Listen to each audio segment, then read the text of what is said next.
Welcome back to Eliances Heroes, where heroes in business align.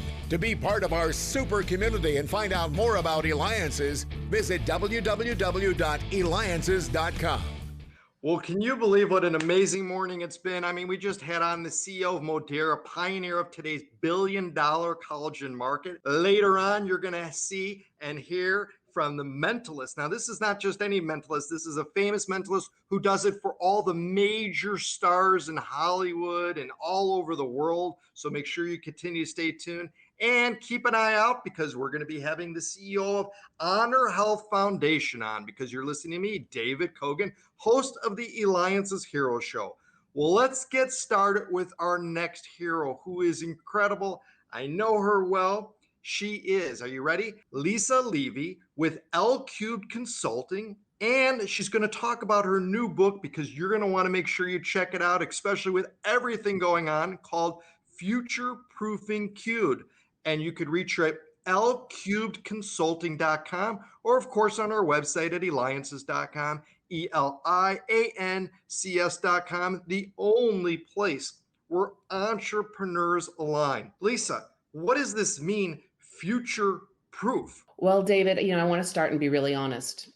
I don't have a crystal ball. My magic 8-ball is typically wrong. But the idea of future-proofing your business is really about building a culture that embraces change, puts processes in place so that as unexpected circumstances arise, you have the ability to pivot so that you can adapt and thrive. Leaders have really big visions, but teams aren't always able to respond to the latest, greatest ideas because they're stuck in the way that they've always done things. With our adaptive transformation approach, we help them adapt and thrive. Why do you think it is then that people really don't want change, maybe aren't comfortable with change? Most aren't. It's human nature. We really do resist change naturally.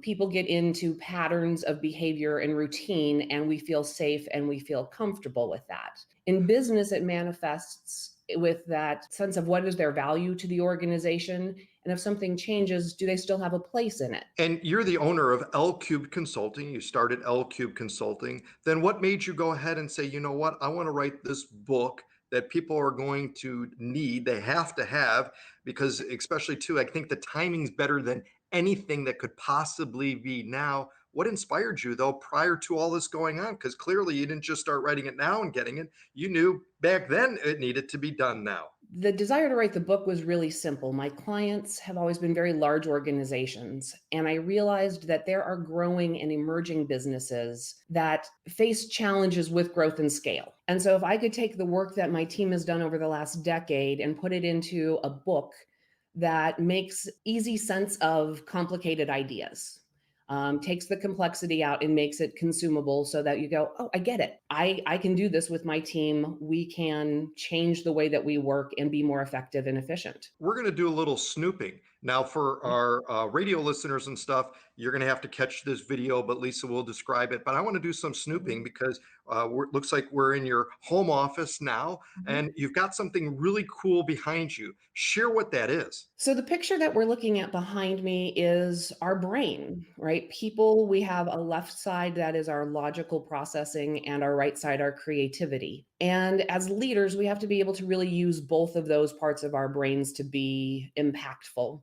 So yes, that's the background whenever anybody's on video with me. So it's just that subtle reminder that we are people first. Excellent. And you do, as you mentioned, your background, and you do consulting with a number of companies and that, but you also use this term called adaptive transformation. What exactly is that? And how is that also mentioned in your book? Yes, adaptive transformation is explained in the book. But what it is, it's our business framework. And the secret of our sauce is that it's not a secret. Adaptive transformation is 4 best practice business frameworks. It's project management, it's process and performance management, internal controls, and organizational change management. What we do with them is unique and different. Many organizations build functions that do these practices. With adaptive transformation, we combine them together and use them across the organization rather than through the vertical functions, so that as we work with our clients, we're teaching them these key best practices. We are embedding that into their culture because the combination of those four things allows businesses to be able to adapt to change, to disruption, to lead disruption if they choose to, and know that all of the employees are aligned to embrace the next new idea, whether it's a product or a service going to market or something that is an external factor, sort of like what we're experiencing right now that's affecting them. They have the tools to deal with it. Excellent. Well, one of the secrets of the Alliance's Hero Show popularity is interviewing incredible people like you. And you're listening and watching me, David Kogan, host of the Eliances Hero Show. Make sure you go to Eliances.com. That's Eliances.com, the only place where entrepreneurs align, because with us we have Lisa Levy. She is Lcubed Consulting and author of Future Proofing Cubed. You can go to Lcubedconsulting.com, or again, we'll have it on our website at Eliances.com, Eliances.com. In fact, you may have the lifetime opportunity of meeting Lisa in person at one of our various experiences, because she is part of the Eliances community. In fact, Lisa, share with you what it's been like being part of the community of Eliances. The Eliances community is awesome.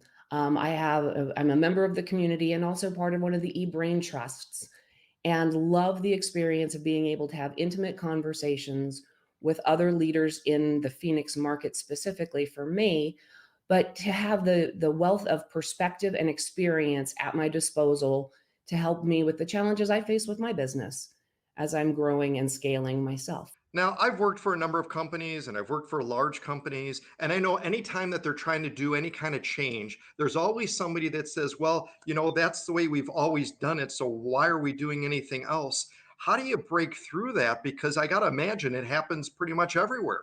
That's the way we've always done it is a syndrome I talk about in the book in depth. It, as a consultant, is my favorite phrase. It means to me that there is an opportunity to make change and to improve things. Businesses get into, again, we're people, we get into those habits and those rote behaviors. Work we do day in and day out needs to add value. We need to add value to our customers. If your team members don't know why they're doing something, there's a chance that it actually is wasted time and energy and adding no value to the customer at the end, or internally in terms of being effective or efficient. That's the way we've always done it, is contagious. And it's amazing how quickly it can become pervasive in an organization. I've seen that in emerging companies that are less than 6 months old. And of course, large companies that have been around for 30 or more years. People seem to forget why they were doing the things they were doing. Is that what you want when people are done with the book? What is the golden thing that you want them to do? So they're done reading your book, they're holding it. What's the aha that you want them to drive, to be able to drive it home for them? The real aha is that, as a leader, they can be better tomorrow than they are today. They can help grow their team and groom them to embrace change and be willing to do new things without that natural human resistance. And we've got a little less than a minute left, but I think this is important is as we grow older, we begin to have like these habits of the thing as well. It's always been done that way and so on. What are some of the secret maybe thing that you could share with students before they kind of start getting, I don't know if it's tainted or whatever out there by all these others going, again, we've done it this way, we've done it. What kind of things can you share for students that now are listening and watching this to be able to keep that open? Students, right? They literally are the future. And the first thing that I would, suggest is, one, be willing to hear about the experiences and learn from people who have been there and done that a little bit, but also be bold enough to say, I think I have an idea of doing something different, and to be able to describe it and how to execute it, and not just say my way's better, right? Create the argument, build, use your critical thinking skills, and really describe why it will make a difference. Well, Lisa, you bring the cube. You share with your clients how to future-proof. You know what? That's a hero. Lisa Levy, Lcubed Consulting. Make sure you check out her book. That's right. You've got to get it. You can go to Amazon or her website, Lcubedconsulting.com. And the book is Future Proofing Cube. This has been David Kogan with Eliances.